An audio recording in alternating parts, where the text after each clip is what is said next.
We're gonna go through the figure 4 glute stretch.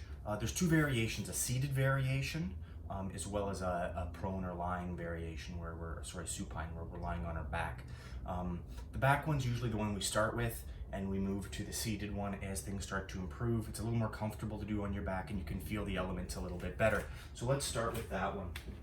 So how we're gonna do this guy is we're gonna be on our back, sit up tight position. We're gonna lock our low back down and core, brace everything through here, nice and flat through the spine. Then we're gonna cross our knee over.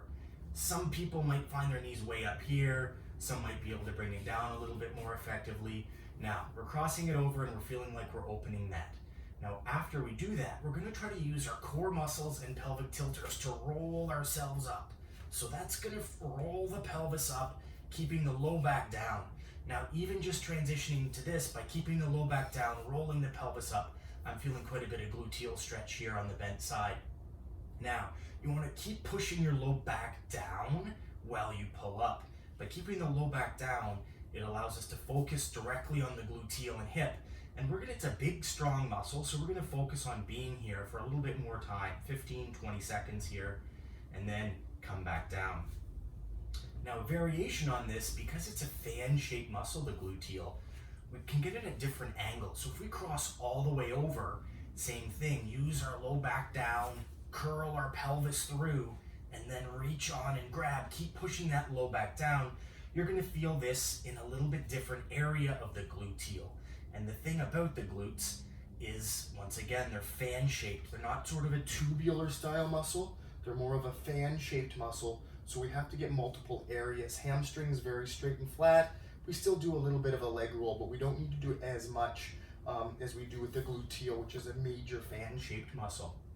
So that's the lying version of the figure 4. Now let's go to the seated version. This one's great for at the office, at home, sometimes in some vehicles you can even do it with a longer drive. But once again, it's a great way to free up the hips. All the principles are the same. Low back's gonna be pushed in against the chair, nice and stable, core's active.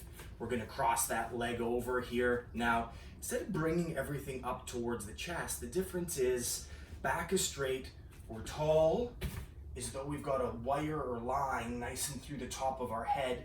I'm rounding the low back, and then I'm sitting tall. So now I'm very tall, stacked spine, and I'm gonna do what's called a hip hinge as I bow forward. This is one of our next levels of how to work through the hip, but we need this motion to get this stretch.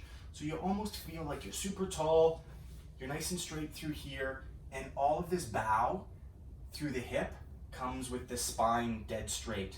It's not a roll like this where we're rolling our back. The back's straight, and it's a bow through the hips. Sometimes I even like to pull on the front of my leg. That keeps my chest forward. It's sort of more like a glide forward with that whole body. You're gonna feel it in your glute quite a bit, and same thing. We can also work on that cross leg position where we're gonna come forward and we're gonna feel it in a little bit different area of the glute.